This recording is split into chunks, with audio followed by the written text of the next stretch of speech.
Coming up next on the CHGO Cubs podcast presented by Toyota, it's Decision Day 2025. Shota Imanaga with his big decision on that qualifying offer. Plus, more importantly, it's a report card day for Shota, huh? Yeah. And could the Pirates really be in on Kyle Schwarber? What? No. What? No. CHGO Cubs next.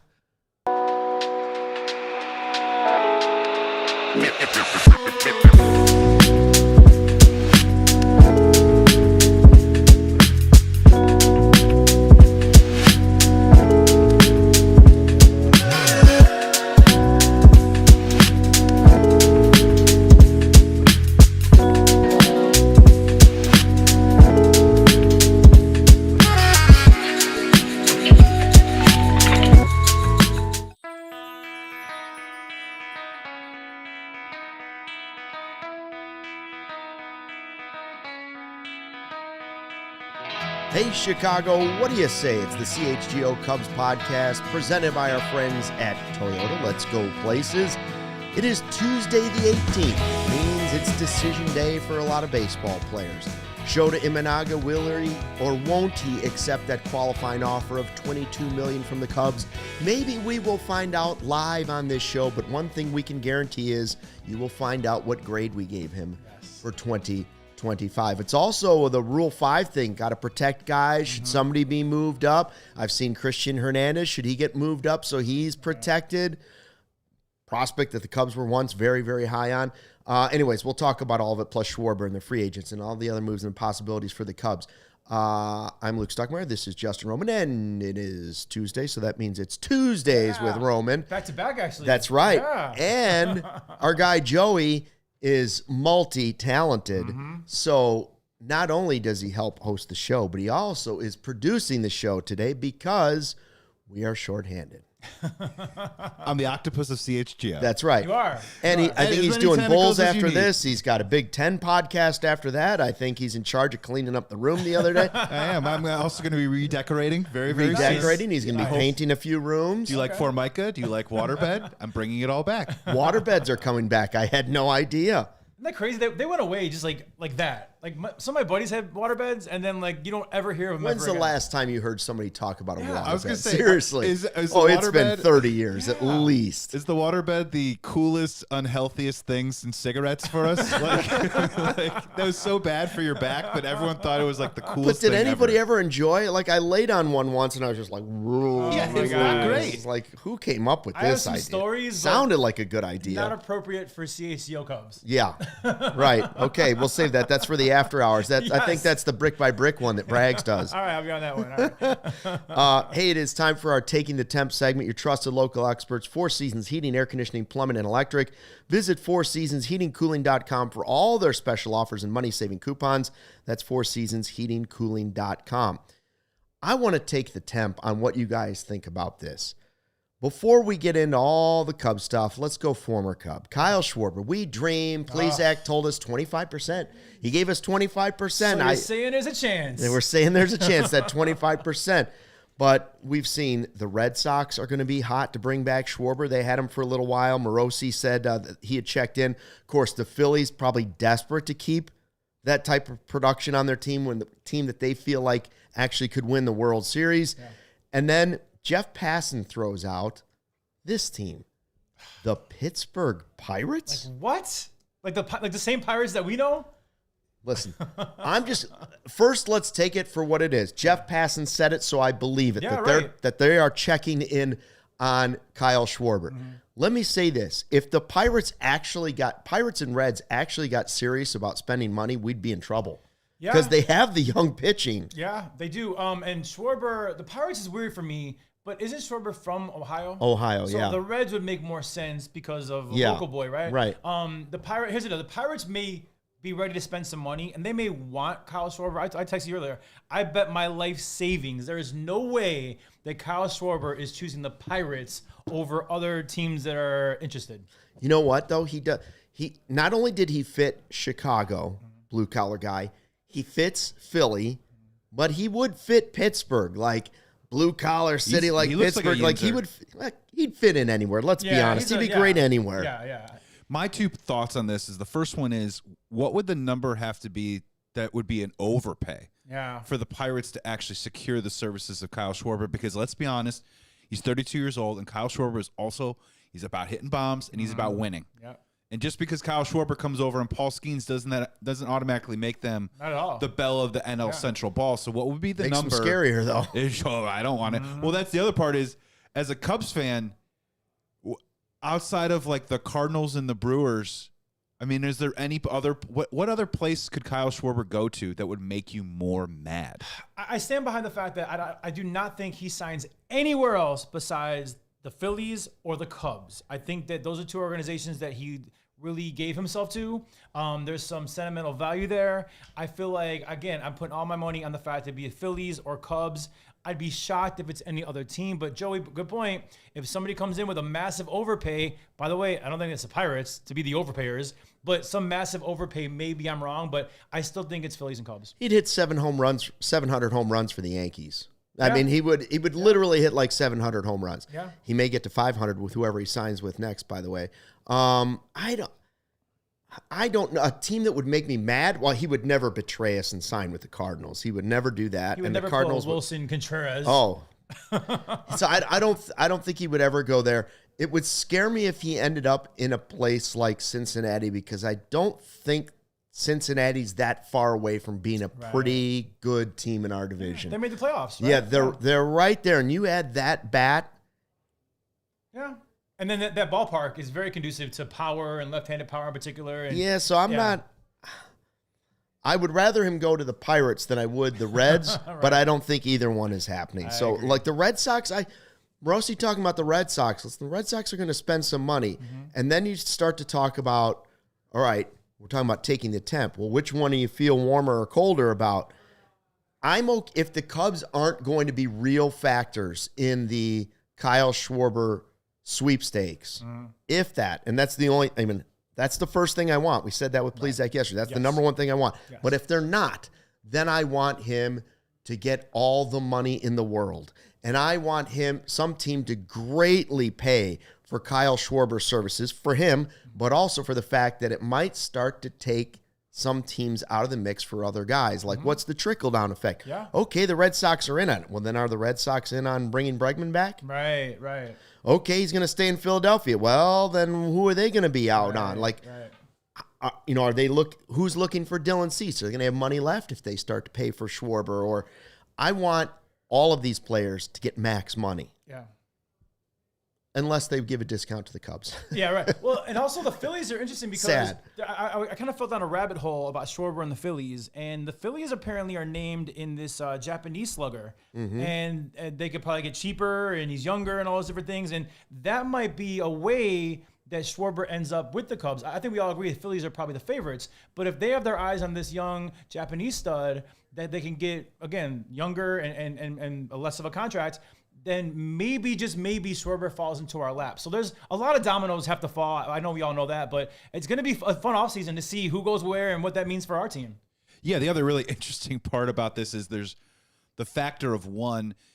I'm going to say here right now that I think that the Pirates to Schwarber is simply just Pirates PR for Paul Skeens. Me too. To say, hey, we gave it the old college try. We went after Schwarber. We got so close to getting him, and we're trying to be active, and that's what a lot of teams do that don't spend money. They try to get Naylor. Sometimes the Cubs get accused of this too as well, of like, Sure. are you really in on the guy, or are you just putting in an offer that's 40% underneath the actual asking price, and do you get credit for just participating? I think it's universally around baseball called the Reinsdorf. Is that what it is? I think that's what the 100%. Jerry. They pulled a Jerry. They said they were in on it, but they weren't in on it. Ben James says Schwarber under the Christmas tree. Yes. That's right. Hi to everybody in the live YouTube chat here at the all-new CHGO Cubs YouTube channel. Tell a friend, tell a neighbor, tell a total stranger, and then tell the total stranger's neighbor. And hit a like button. The only other one that I'm putting, like, when I'm going to sleep at night and I'm really, really hoping for is that Jed has very famously, he doesn't like to reveal his cards. He's not a Dave Dombrowski who's going to say, we're going to be aggressive, we're going to go for it. I think in the shadows. I think him saying, so thank you. So him saying that they were going to go after pitching this offseason, I thought was actually a really honest thing of him to say. I am hoping, though, as the market percolates for Kyle Schwarber and more teams get attached to him, that's the agent's job to try and drive the price up. But I'm hoping and praying that Jed and Kyle are keeping this behind closed doors and maybe talking about what a reunion would look like. It wouldn't shock anybody. It wouldn't surprise anyone that he would come back to Chicago. Yeah. My hope is that maybe that's what's happening, but again, that might be wishful thinking. And he would get a hero's welcome. I mean, again, I've said it before. Not only is he a fit for us offensively and high character-wise, and just, you're at a DH from now until you retire. It's just it's one of those things where like it would be Kyle Schwarber's team from here on out. He comes back a World Series hero. All the Schwarber bombs and the top of the scoreboard. I mean, all these different things. He would come back a hero, and what a homecoming that would be. And I mean, the fan. Also, by the way, what an opposite situation of like how the fans kind of never really warmed up to Kyle Tucker. I mean, Schwarber coming back, it's open arms. Like, we're giving hugs the rest of his career here. Again, I've asked the Cubs to be creative. Give somebody a hotel. And take down the Zachary and just call it the Schwarber. Oh, done. The Schwarbs. That's cool. Where are you staying? Oh, I'm staying at the Schwarbs. I'm staying at the penthouse at the Schwarbs. Where they have water beds versus the Yes. Either that or give him one of the rooftops, behind the scoreboard. If he hits it, he gets the rooftop. There you go. Any building you hit on a fly, you get to own. Get creative here. But we'll see. It's going to be fun to watch him, and the more I think about him being on the Cubs, the more I would love it. Yeah. But I just don't think Plesac yesterday said on MLB Network after the World Series, they were throwing around like, what about it? How cool would a Schwarber Cubs reunion be? But I don't hear anybody else saying that. I don't hear any of the insiders throwing around Cubs and Kyle Schwarber. Literally, the only people throwing it around are the crazy people on this podcast and other Cubs podcasts. Ken Rosenthal name-checked the Cubs in a report. Basically probably daring them to do it. No, or is it him saying that? So actually, I'm maybe commercial break, I'll go pull it up. But and not the favorites by any means. But when he listed 3 teams besides the Phillies, he did have the Cubs in there. And there was one more article I saw this morning it's not like no one's saying the Cubs are the favorites, nobody, right? But he has been name checked a couple times by some credible people. So maybe John Heyman as well, I believe. Yeah. So maybe Rosenthal took the bow tie and went ding ding ding ding, and a little magic happens, and bing, Schwarber's on ding ding ding ding. Well, it also feels like too that it is the Phillies front running right now. Yes, and it also seems to be what I've heard or at least listened to. John Morosi also talked about this: is that Kyle Schwarber's deal will also precede Kyle Tucker's and sort of set the market for what that looks like in terms of the major premier sluggers of this offseason. So I'm sure it would be the Phillies trying to get a deal done. Maybe they're saying, wait, can we get rid of Castellanos' money and sort of see where we're at, and then we'll offer you dollars. I just hope the Cubs are just somehow monitoring, or at least gauging and just seeing if there's interest. Why don't they put the extra penny on top of the pile and see if they can bring Kyle Schwarber back? I mean, I've said it before on the show, dude. He would hit his 500th home run in a Cubs uniform. What's that worth? And RSN money, marquee, all the stuff. Yes. He's the 4 quadrants. Yes. He hits every single quadrant of why that is money worthwhile. And one more thing too, we got Maddox back towards the end of his career, but he was he wasn't Maddox, right? You're bringing Schwarber back, and he's full Schwarber. He's prime Schwarber. So there's a difference. It's not only pulling at the heartstrings. It's like this is a perfect fit for our lineup and our ballpark and our team and our city. Chef Kevin Penner mixing and sprinkling in a little reality into his recipe today. He says the Cubs aren't going to spend $30 million a year on a DH. Thank you. Seiya can play outfield. Schwarber can only DH. But Chef Kevin, remember, he's not just a DH. He's the great Schwarbino. Yeah. This isn't just some guy that comes to the plate. This is a guy that comes to the plate and the other team is shaking in their cleats. Yes, that makes your entire lineup better. And it's the perfect fit. And Chef Kevin, absolutely, there's a fit here. Schwarber DHs, Seiya in right field. Like the puzzle pieces are there, and it's the perfect fit. And also, don't forget, came up as a catcher. Hey, let's just put him behind the plate. We don't need Ballesteros anymore either now. Just kidding, by the way. It's all sarcasm, guys. Listen, roast me. There's a way they could do it if they wanted to do it. Do I think they're going to do it? No. Do I pray and hope that one day I will wake up and Schwarber will be back on the Cubs this offseason? Yes, I do. We're going to talk more about it, plus Shota, plus some other postings that happened today that might interest the Cubs. That and more coming up on the CHGO Cubs podcast presented by Toyota. Hey, Cubs fans, the weather outside is getting frightful, but your drive doesn't have to be. Toyota has 25 vehicles with available all-wheel drive and four-wheel drive. The RAV4 has legendary versatility. The Grand Highlander's adult-sized third row is for real. And the Tacoma's wild side, that comes standard. From job sites to campsites to game nights, there's an all-wheel drive or four-wheel drive Toyota ready to get you there in style and safely. Find yours at toyota.com or visit your Chicagoland Toyota dealer. Toyota, let's go places. What a time it is to be a CHGO diehard right now. The Bears are in first place. The Cubs went to the postseason. Bulls back over 500. What? Become a CHGO diehard and upgrade your fandom today. Get access to our exclusive written content, a free t-shirt, plenty of discounts on future merchant events, and access to that CHGO Discord lounge where all the cool people hang out. Go to allchgo.com for the latest information on how you can join the thousands of diehards already in our community.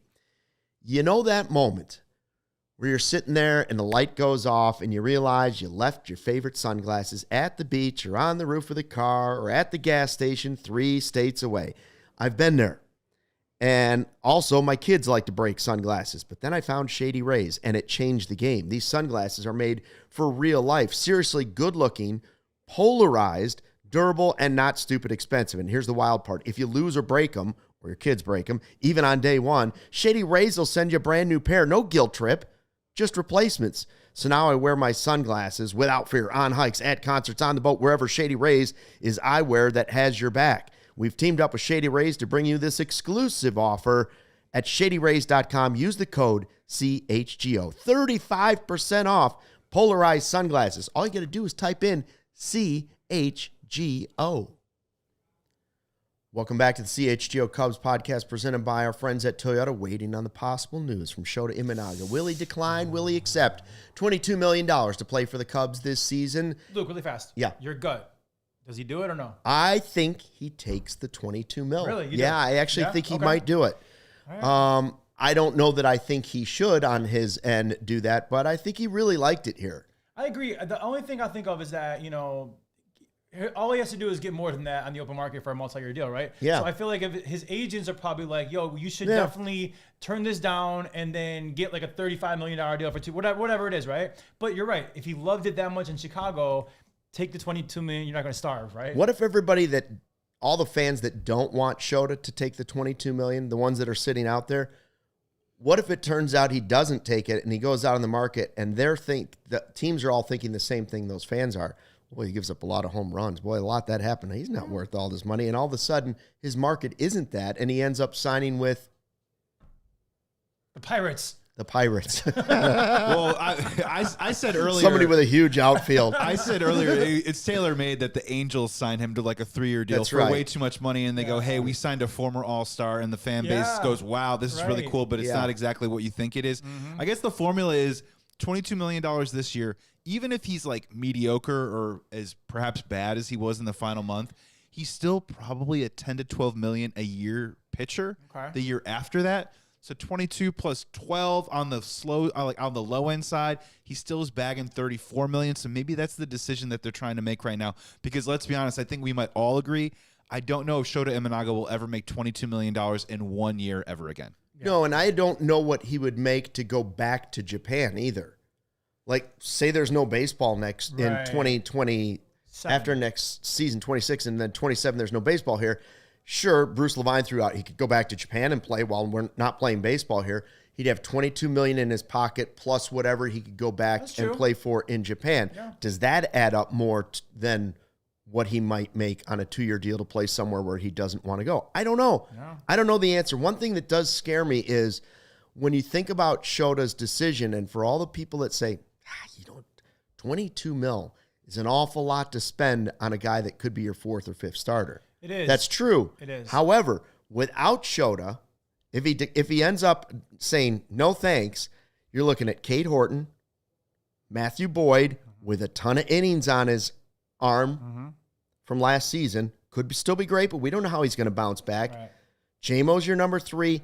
Who's your number 4? Ray? And then are we back to this Ben Brown Javier Assad conversation for the start of the season? As of today, yes, but like it's a long off season, so like that would not be the rotation going into opening day.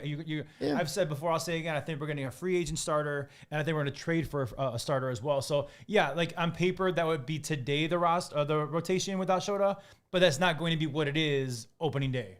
But adding somebody like Cease in a dream and having Shota for 1 year, $22 million.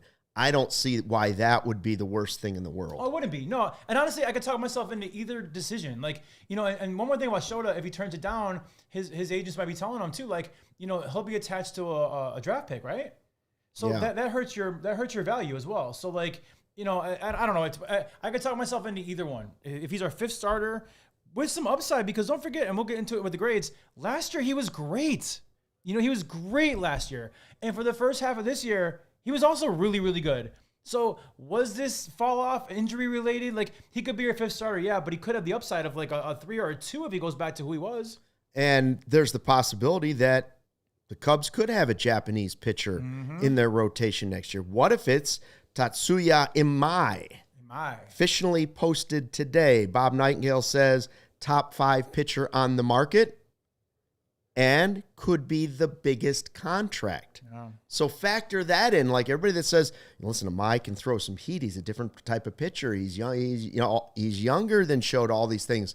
Yeah, but also, what if he's the biggest contract? It doesn't matter to me. It doesn't matter to you. It doesn't matter to Joey. But we know that it does matter to somebody at Clark and Addison, right? So let's just be honest about that. So. Where does he fit in? Where's he going to land? I didn't know that we were talking about him potentially being the biggest contract in the market for a pitcher. Yeah, and there are reports that the Cubs are in on him. Like, there's a lot of reports that the Cubs actually like him a lot, and they're gonna. I forgot who it was. They're gonna swim in the deep end on this one. So I don't know. That was Bruce, I think. Was that Bruce? Yeah. Okay. Who has had his ear to the organization for many years, right? So I don't dismiss for better that. Or worse at times. right. I don't dismiss that. So Abreu's going to come here. Is that one of those things where like they looked at Shota and they declined? Sorry, Bruce. We declined our team option on Shota.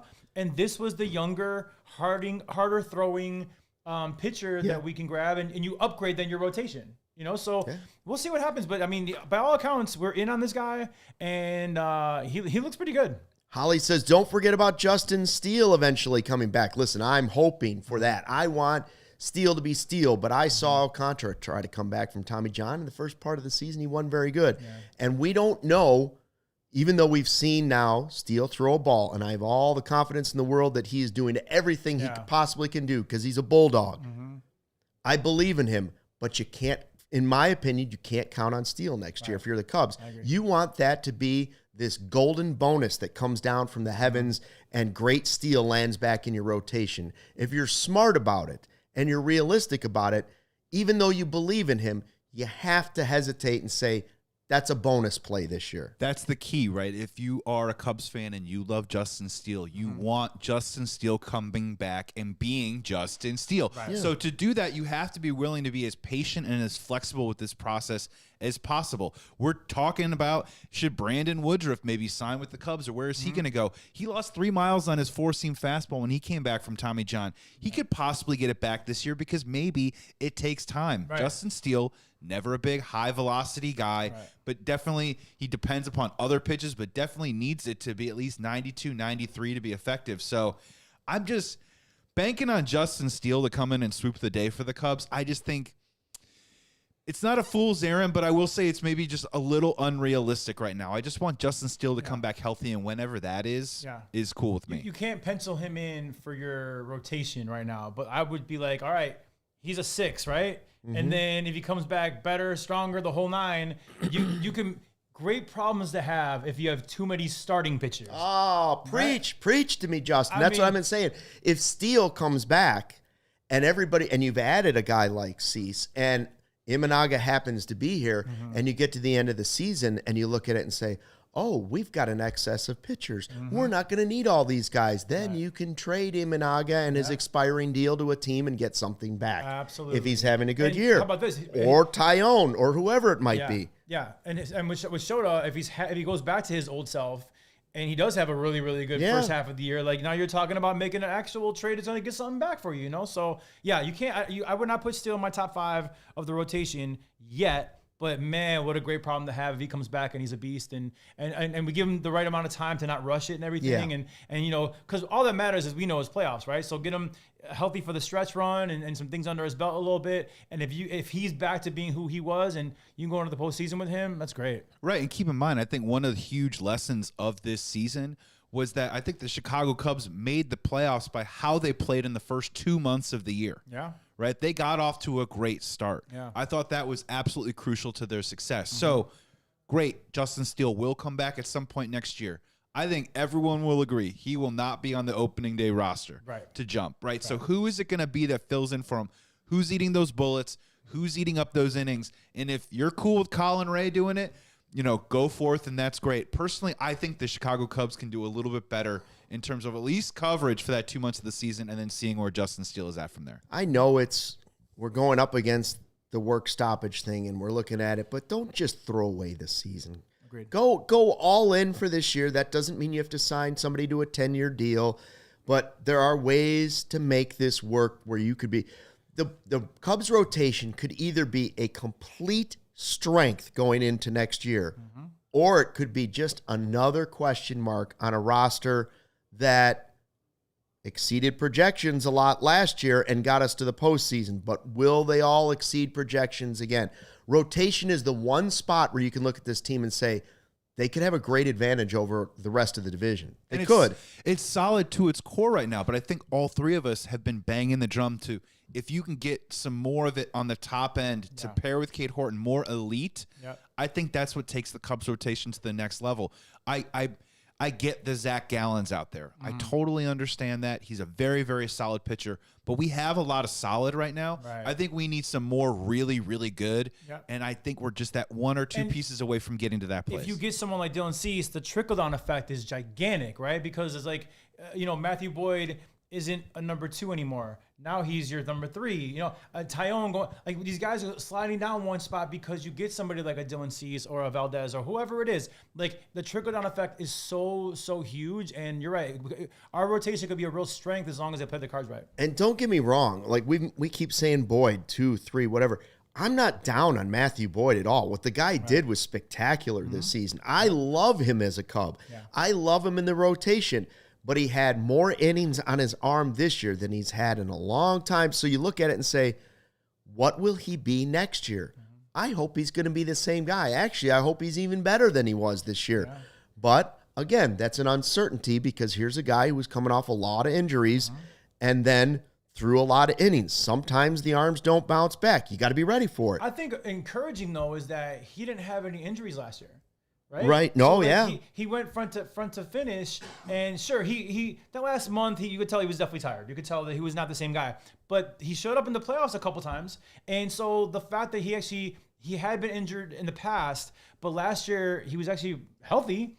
I think no one in the world needs more rest than Matthew Boyd this offseason, but it bodes well for maybe he's now a healthy starter for us, and that rest will do him some good, and he could actually build on last year versus the other way. Craig Brindle wants Cease and Skubal. Well, Merry Christmas to you, sir. I am optimistic, and I can be delusional at times, but even I don't think Cease and Skubal are going to be fronting our rotation next year. Hey, go ahead, I was just going to say, I've had that mental exercise in my head, though, of not just Cease and Skubal, but what if it was like and Cease? Schwarber Imai? No, what if it was like Cease and Framber Valdez, and you just said to yourself, we're having offensive hitters come off the books, we're going to develop guys on the offensive lineup, and what if we just try to create this 3-headed monster for the next 3 or 4 years and see where we were at with that? I don't think it was likely, but I at least in my head kind of walked through it and found it to be intriguing. I'm not super against that because I think I said maybe a few shows ago that there's a couple different paths they could do. Maybe you don't go out and get the big time slugger because you have all these young top prospects that got to play somewhere. Maybe all the money does go into the rotation. So Joey, your mental exercise of kind of grabbing 2 top guys makes a lot of sense because you do have enough offense and you have enough youth and you have enough prospects that these guys got to play somewhere. So maybe that money does go into the rotation only, and then you're pitching and defense, right? And maybe those prospects get you one of those top starters. Ben James says top starter or Big Bet, which is more important this offseason? We can tackle that. And by the way, Orange Juice, not a huge fan of Dylan Cease. He's not. Oh, my gosh. Orange Juice, just really quick during the break, out of him and Framber Valdez, who are the best available pitchers on the market? And I'll hang up and listen. Oh, interesting. Thanks. And we'll talk about that. Plus the big report card coming for Shota Imanaga. It's next on the CHGO Cubs podcast. Wait a minute. Our winter sports teams are good again. It's the Blackhawks and Bulls seasons, and you can see them on Chicago Sports Network. Visit chsn.com/podcast to sign up for your 7-day free trial of the All Access plan, which gives you more than 300 live games per year. Pat Boyle talking pucks. What else could you want? Catch every basket or every goal from your mobile device, television, or whatever you want to watch. CHSN is your home for Blackhawks and Bulls all season long. Chicago Sports Network, your home stream advantage. CHSN also available on Xfinity, DirecTV, DirecTV Stream, and Fubo. Visit CHSN for more details. All right, who's ready to level up your collection or maybe just get started trading cards again? Maybe you did it as a kid and you want to do it again. Arena Club's original slab packs bring the thrill of ripping packs combined with the power to buy, sell, and trade all in one place. Arena Club has flipped the entire cycle on its head. What used to take weeks now happens in minutes, all on their digital platform. Slab packs, you can rip a wide range of packs starting at $25 and up. Every pack has grails that are 20 times the price of the pack. Arena Club, the most trusted name in the game right now. They offer full transparency, showing every card in the pack with the likelihood of pulling each one so you know exactly what's available before you buy. From your digital showroom, then you can trade, sell, auction, or even retrieve your physical card from Arena Club. Yeah, the packs are digital, but the cards are real. Whether you're buying, selling, trading, grading, or ripping packs, that's the place to go. Right now, you can get 20% off your first slab pack and card purchase by going to arenaclub.com/CHGO. Again, use the code CHGO at arenaclub.com. Check out the slab packs. Back on the CHGO Cubs podcast. Thank you. That was nice. Beautiful. For those of you that don't know what we're talking about, it's okay. But it was beautiful. It was. Happy birthday, J-Mo. Oh. Caleb Williams, Joe Tooney, Jameson Tyone. It's a all on one day. Chi-Town birthday today. And Matt Shaw married. I saw a photo that he got married. Oh, congrats. Yeah. And for the record, it's a great day. It's my ex-girlfriend's birthday. Oh, well. I don't know why. I mean, it's one of those things that's like in your how your childhood phone number is in something your head. we're going to celebrate or no? No. Okay, just making sure. Okay. 20 years. Okay. I remember the day for some reason. Okay. I didn't want to get you in trouble. I'm just like, I didn't want to celebrate. I don't want to, right. make you guys sad, but Kenzie doesn't really watch the podcast. So we're fine. What? We're good. Yeah. You know what? That's ironic because my wife has never watched the podcast. What a great bet that would be of which of our respective wives have watched more of CHGO Cubs. I'll tell you what. Could they do a trivia? And you know what I mean? Answer questions of segments. What is so-and-so's name? Who came up with the idea for good, better, best? Make sure you give credit. The winner is the husband will do chores. And I guarantee we'll all walk out of it unscathed. Yes. It would be zeros across the board. There is zero chance my wife is watching today's podcast. 0.00 on mine as well. All right. So let's get to the Shota report card. Okay. All right. As we wait for his big decision, will he take $22 million to play for the Cubs next year? What a life that is, huh? Yeah, right. Why couldn't I have been a lefty with any kind of talent whatsoever? I am a lefty. But I don't know if I want to take the $22 million for pitching next year. I'm a lefty, but my talent obviously wasn't there. At that level. Well, you were closer than I was. See, at least you had it. Yeah. And I had a call into the arts that I just had to pick up the phone for. And yeah. All right, here we go. Shota Imanaga report card. Yes. You've all been waiting for it. Mm-hmm. How do I say this? The Imanagrades? Imanagrades. Right? That's For a regular season, I gave Shota a B-. This is just the regular season. It's not his overall grade. I gave him a B- for the regular season. A 3.73 earned run average is pretty good. Yeah. It is pretty good. Now, it's higher than his 2.91 in his first season with the Cubs, but that was sort of expected because we were told, hey, the wind was blowing in. Right. So we expected it to go up a little bit. It did. But 3.73 is still very good, and I would say 3.73 is actually worth $22 million next season. Mm-hmm. By the way, that 3.73 and I know he didn't pitch as many innings as some guys, the 3.73, and this will make Orange Juice happy, was better than Dylan Cease's ERA last year. It was better than Mitch Keller's ERA last season. It was better than Zach Gallen's ERA last season. Yeah. So while you're thinking about that $22 million, you also have to be thinking about what will replace it and at what price. Pitching is expensive. Yes. I gave him a B-. Okay. There were moments where he was good. The injury isn't his fault. We just don't know if the stuff after it was his fault. Yeah. Are you going to do your entire grade, or just we sticking with regular season? What do you, Joe? You want me to do all mine? No, let's. I mean, I'm sorry, they're all in the same graphic, but let's just do. I want to hear your regular season. Okay, give me your regular we'll go season. through each one and we'll keep flashing them up as we move along. All right, so my regular season is a B, very similar to yours, but I give him a little bit better because it's a tale of two halves for Shota. His first half, he was actually really, really good, guys. He was 6-3 with a 2.65 ERA. That's great. I mean, like you would. You knew some regression was coming from his last year. But, like, that's not much regression. So, like, that's a really, really good, strong first half. Justin Steele went down, and Shota picked it up. I mean, he really was quite a baller. He did get hurt in that first half in May, we decided, right? And then he did come back, and he pitched really well for about a month. And then the second half, he was 3-5 with a 4.70 ERA. So, ultimately, second half was not good. Now, the question I have here is, was it injury-related? Because Joey pointed out after the injury, he sat out IL, but then came back and had a really good month. So you would think if it was injury related, how did that happen? Now maybe he aggravated again, tried to fight through it. So I gave him a B because again, first half you would take that for your number 2 or 3 starter. Second half wasn't as great. It reminds me of Dansby Swanson the year before. Like he came back and there was a little stretch where he was good and people were like, well, look, he was healthy.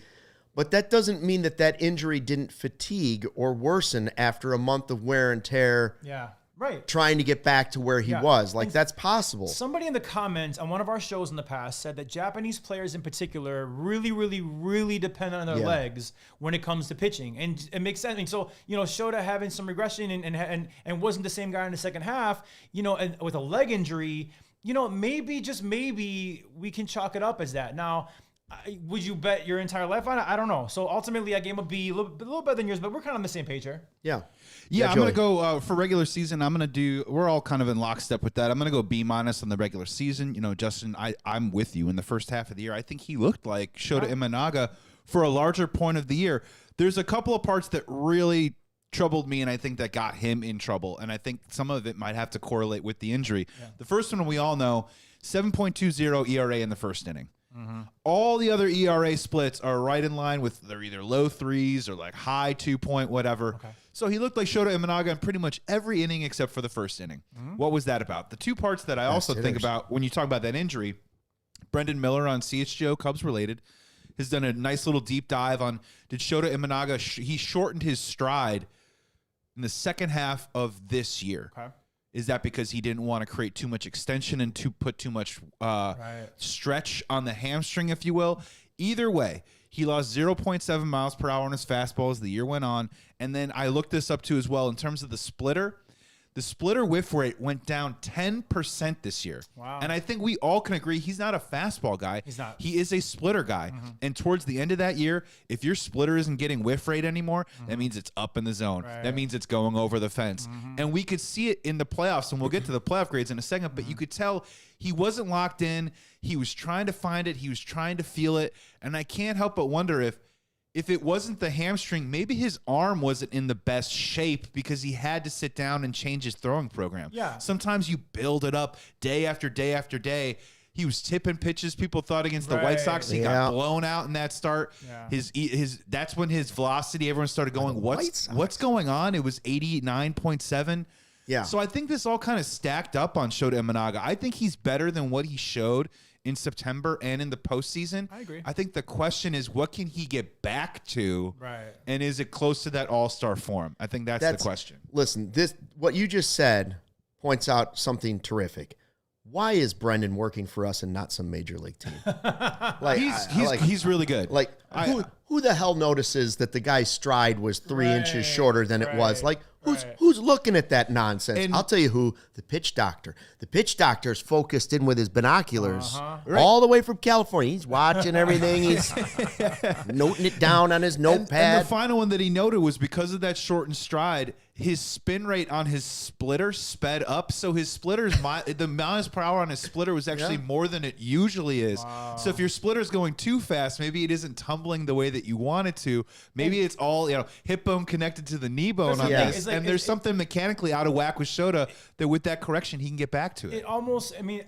Injuries can change everything because you overcompensate, you undercompensate. So it makes sense that the injury started his free fall here. Now the question, you're right, is he fully back healthy and can he get back to the last year and first half 2025 Shota? You're right, Craig Brindle. Brendan has terrific hair. Yes. And while I'm over here trying to tell you that a piece of cake led to a home run, he's in there showing you that the stride was off by an inch. That's the variety you get at the CHGO Cubs podcast. All right, so the regular season, we're all like B minus because it was pretty good. I would take it, and I would take it for $22 million if he was that guy during the regular season As again. your fifth starter too, absolutely, right? Yeah, because there's the bonus that he could be the guy that he was, up until the very end of the season. Yep. Now, postseason, can we all agree was a big fat F? Yes. Are we all at F? Joey, what did I went, I gave him a D. Oh, what a nice guy. Well, and part of that is the wonderful commercial where he's in the shower shoes. Yeah, singing along. Singing along, and he is likable. a fan. He's very likable. He wears the Walter Payton jerseys, the MJ shoes, the Air Jordans. He buckled down and did okay in that Padres start. They shouldn't have left him out. Remember they did the opener. And then because he wasn't doing great. And he pitched okay, and then there's no reason on the planet that Craig should have let him face Manny Machado. Right. Correct. He did because he clearly didn't want him to do it in the first inning. He let him do it the second time around, and Manny Machado burned him. The Milwaukee stuff was a complete disaster. We couldn't use him towards the end of that series. But again, I still contend and believe that it was a guy that just wasn't locked in, struggling. Think of a bad golf swing. Think of whatever it is, and the highest point of competition, his stuff just wasn't up to snuff. So, Joey, I went F because almost more for what he didn't do versus what he did. We couldn't even go to him fully rested for a elimination do-or-die game 5, and that told me everything because, that's an F because we needed him. We needed him to be old Shota, and Craig didn't even go to him because he didn't have faith in him. So that's why I just went straight F. F for no faith. No faith, exactly. No faith. Yes. And again, if it's an injury thing or a tipping thing, maybe it's not all his fault, but the home run to Vaughn, could see it coming. I could feel it in my stomach that it was coming. And there it was. And the home run went out, and there were how many? I think when I went back and looked at the stats, now I didn't double check this with Brendan. He's better at the stats than I am. I think Shota gave up 100 home runs in the postseason this year. I think in the playoffs, the actual number was 100 home runs that he gave up. Don't let the facts get in the way, Luke. I don't know if that's pinpointed down to the number, but it felt like 100 home runs that he gave up. You may have rounded a little bit, but you're not off. I rounded up. Once you got over 1, it went straight up to 100. That's the way you had to go. It was just... It was bad. It was bad, and you couldn't count on him, and everybody knew it was so bad. And part of it was they were already shorthanded, and that's on the general manager for not having more places to lean on that they put him in there because they had no other choice at times, and it didn't go well. So, okay, F, D, D minus, whatever you want to give. Yeah, I mean, I went D right here. I'm in lockstep with you guys. I mean, he got some outs in a series that they won. So he's not getting a passing grade. He's going to have to take the course over again in my book, right? So that doesn't quite fit in there. But his parents aren't going to be as disappointed as That's you give right. F. Right. Listen, I took a D minus sometimes as a big win. Yeah, biology, buddy. Don't get me started. Geometry, that's a win, a D minus. Okay. But I will say, I think what's difficult about the conversation that I think Cubs fans are having with Shota Imanaga is that this guy went from all-star opening day starter to now a guy that I would prefer see as a 4 or 5 in a rotation, right? If you're asking that this guy is going to be a number 2, number 3, I don't like the move. Right. If he's a back of the rotation guy, I do like the move. So it has happened swiftly and fairly quickly in terms of what we expect from him on a value perspective. But again, our expectations are up too. What does it go back to? The injury. You know, it's like and there was some reports about tipping pitches and everything. So like you just wonder, like the talent is there. He's had major success in the MLB, right? And then Orange Juice has a great comment. I said earlier about I'd seen some comments about Japanese pitchers use their legs more than anything. Well, Orange Juice says that Yamamoto does not lift at all. He says so in his book. Japanese pitchers are told to run and use their legs more than their upper body. So you know, if Shota is in that same kind of category, a leg injury would mess up his mechanics and have him over or undercompensate. And so Orange Juice has also uncovered something again.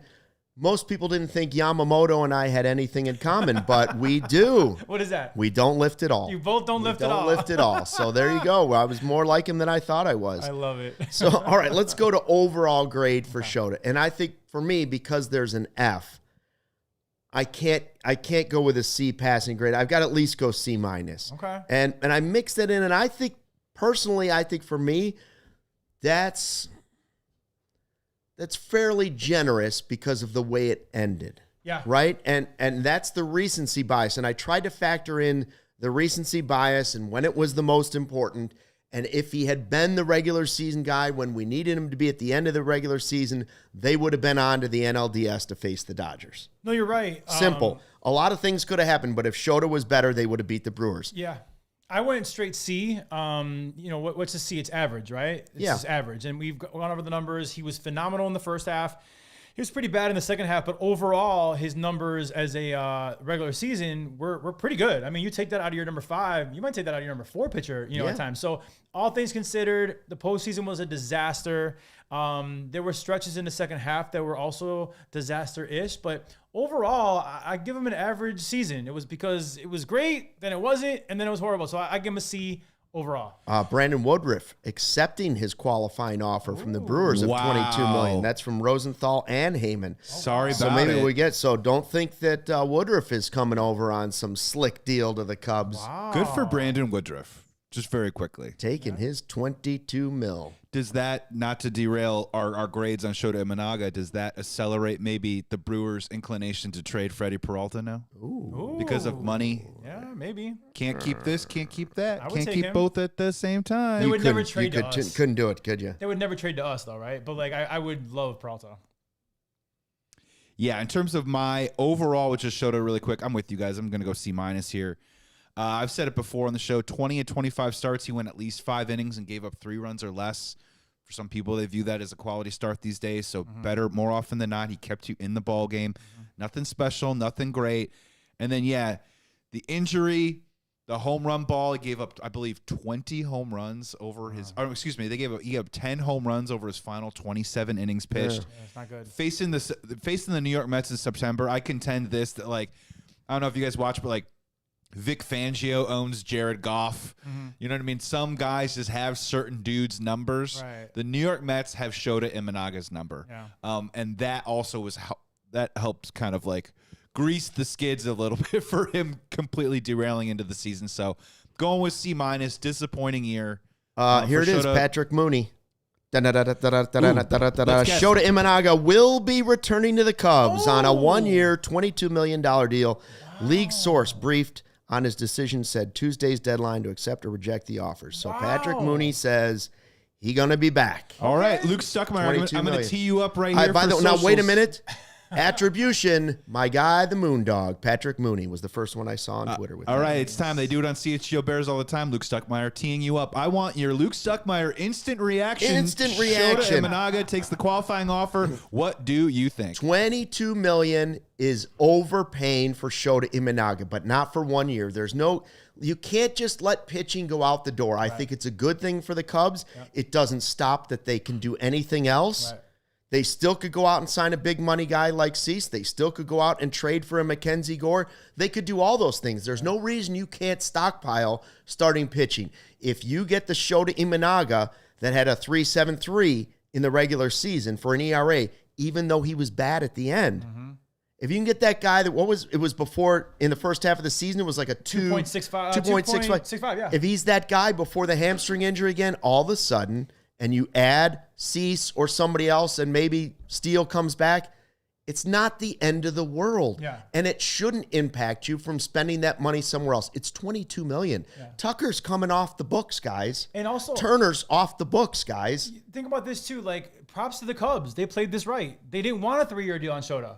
And I think it's perfect for the Cubs. Yeah. I don't hate it at all. They didn't want a 3-year deal. I don't blame them, after what we saw, but they put the ball back in his court, and now the qualifying offer, and ultimately you get Shota Imanaga for a 1 year. And the Cubs want to be kind of done after 26 when it comes to the contract obligations. So they have a 1-year deal, and you said it best. Imanaga, at worst, will be your 5th starter now. But the potential is in there, as you saw last year and the first half of this year, that if they fix whatever injury he had or his tipping, he could even be higher than that. So I think it's a great thing. He's not even the 5th starter, no matter who they bring back. Like, he's Shota, unless he's just completely fallen off a cliff in a 1-month span, he's better than Colin Ray, guys. Yeah. He's better than Colin. That's no offense to Colin Ray. He just is. I'm willing to take that small sample size and bet that Shota will be better next year than Colin Ray. He's going to be. And I see Gleyber Torres accepted his qualifying offer too. Wow.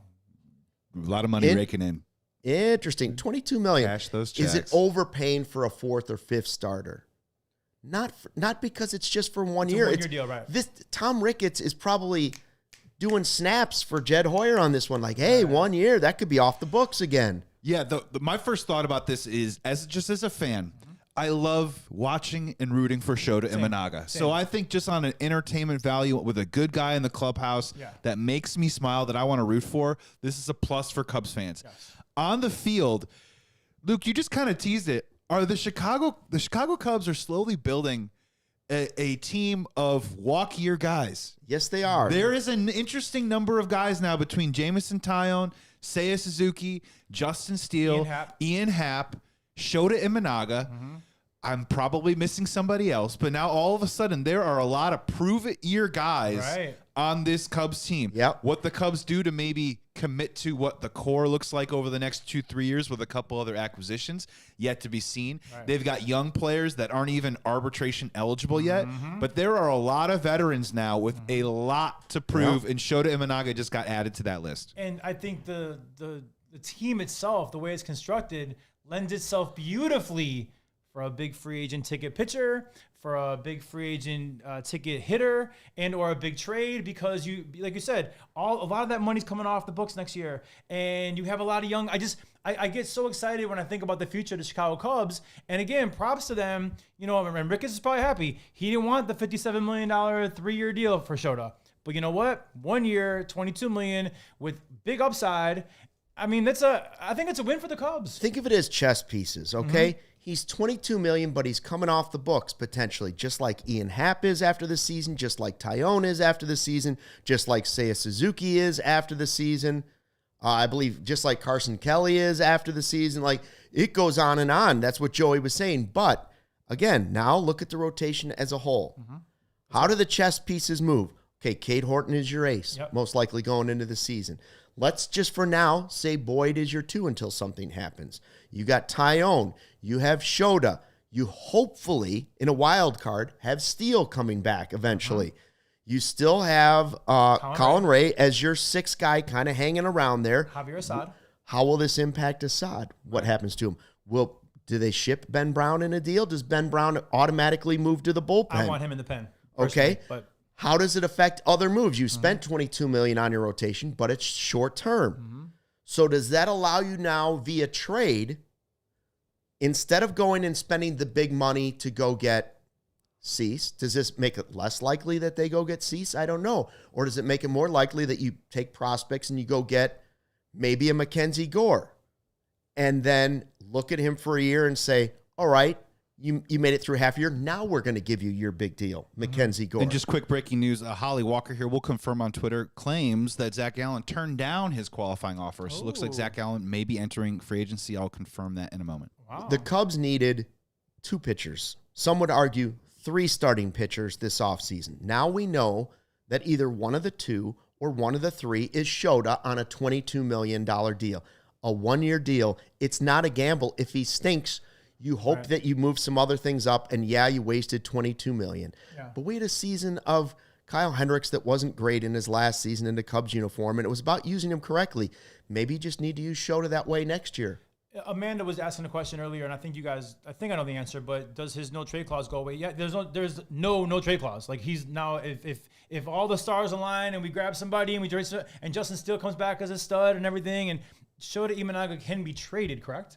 Yeah. Yeah. And because he accepted it, how does it impact the guy that we talked about at the beginning of the podcast, Imai? Like, is he more interested in signing with the Cubs because one of his fellow Japanese players would be in the rotation with him? Good point. And Suzuki's on our team as well. Good Suzuki's on the team. You would have 3 players from your own nation right here on the Cubs. Is he more? And why did Shota accept the offer? Did Shota look at the market and say, I wasn't going to get that much more on a multi-year deal? It was too much of a gamble.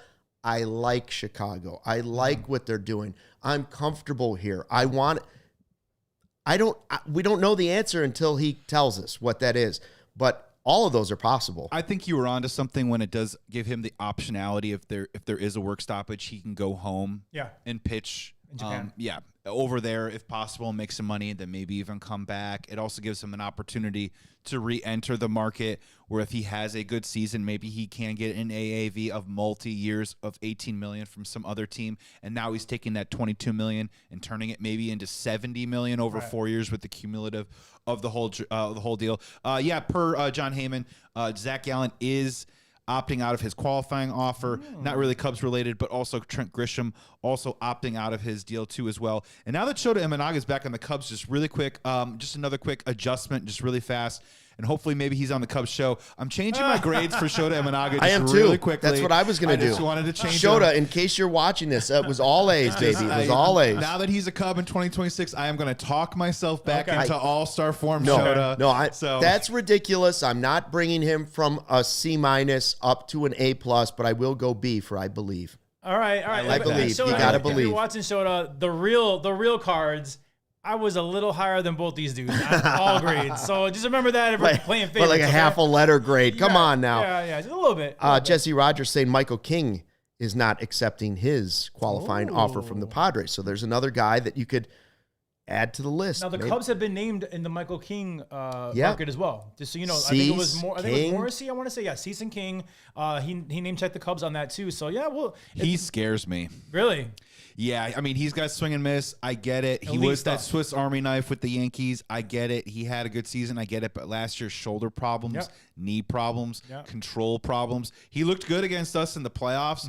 But in terms of like a bankable, I mean, if people want to be like, Dylan Cease is inconsistent and look at his ERA, then they should be anti Michael King. Because I think he's a couple tiers below that. I guess I understand it's going to cost less money. Yeah. But the risk value, I think, is so much higher in a guy like Michael King. I'm with you. If anybody's comparing Cease to King, Cease is the poster boy for durability. So I think, Cease is a better bet. The numbers will, whatever. He's got elite stuff, but he's durable. He'll give you every start. He'll give you 200 strikeouts. Now, King, Joey, I totally hear you. There's injury-ridden and all those, but there is elite stuff there. And you figure with our pitch lab on the right deal, high ups, oh, man, it's interesting. I don't think the Cubs extended a $22 million qualifying offer to Shota just because they were being nice. I don't. No, I believe they did it because they believed him. I don't believe they extended a $22 million qualifying offer to Shota Imanaga just so they could get a draft pick. I don't think they thought that.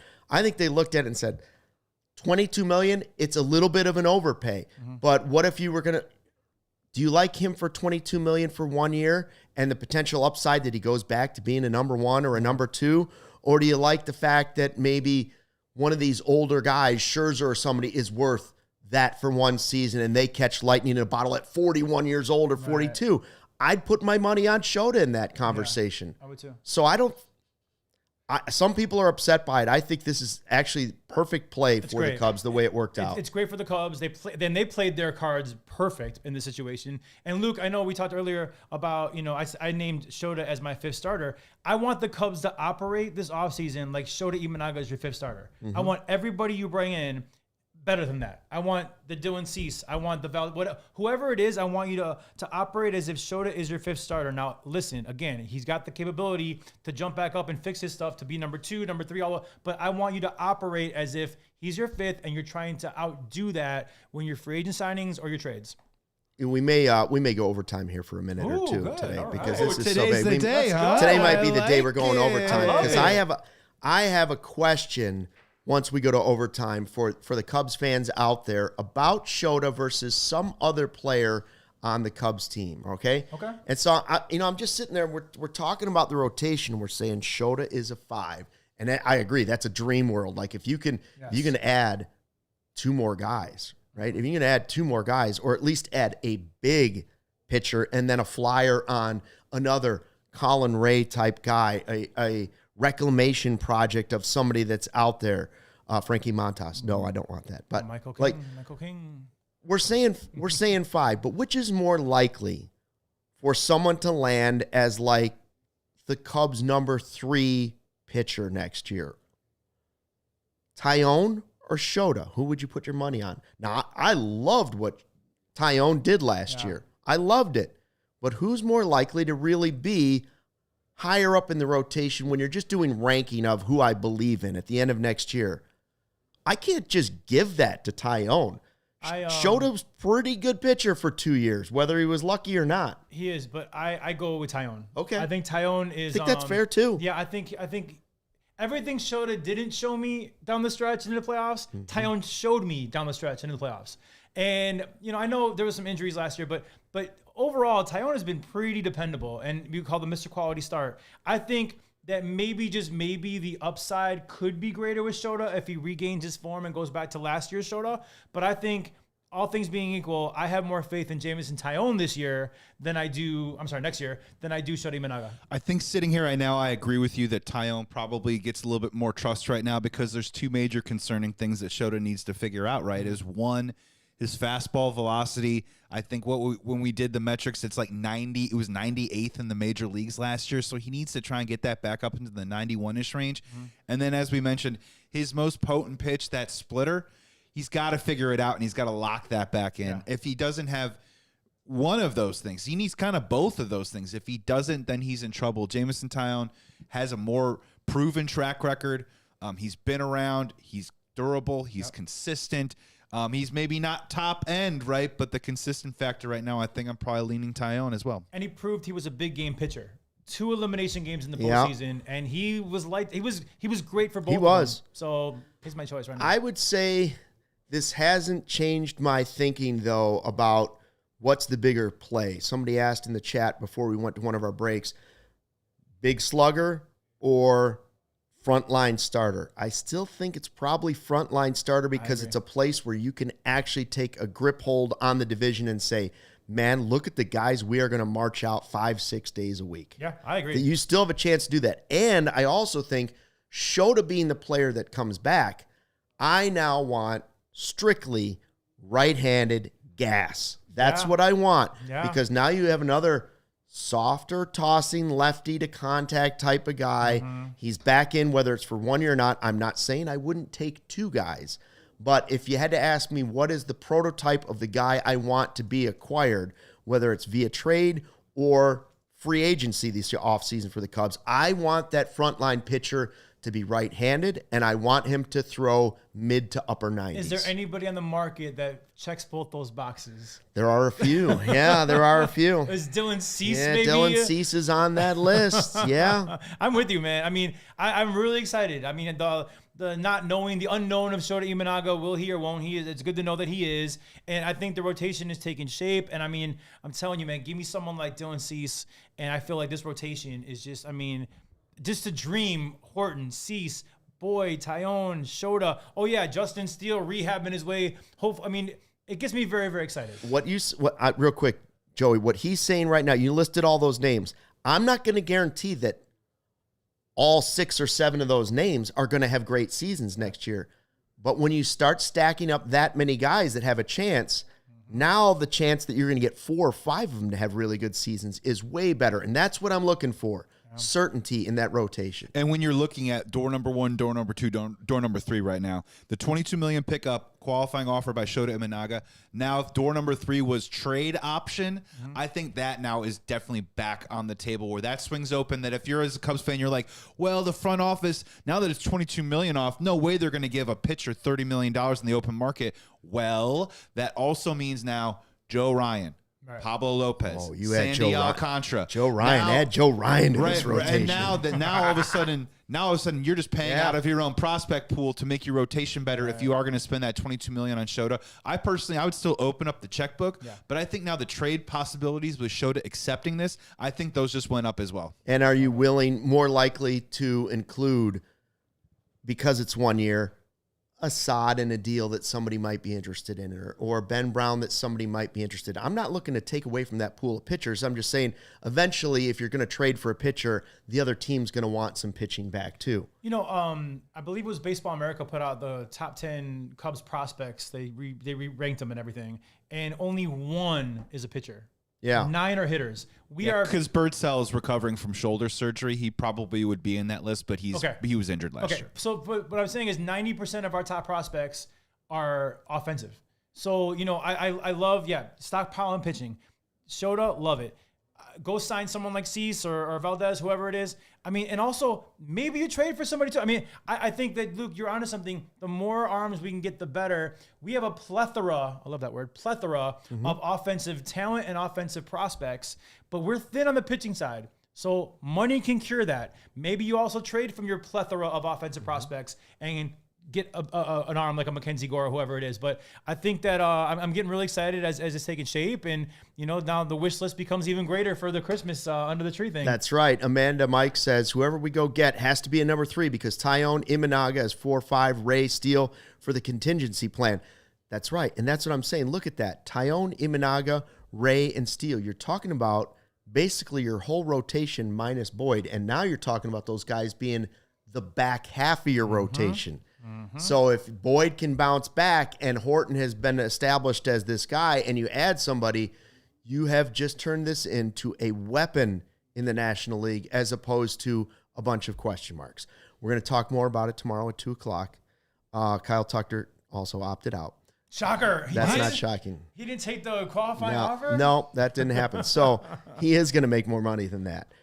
Thanks for checking out the CHGO Cubs podcast presented by our friends at Toyota. Thanks to everybody in the live YouTube chat. We will see you again tomorrow at 2 o'clock. Until then, thanks for watching and fly the W. We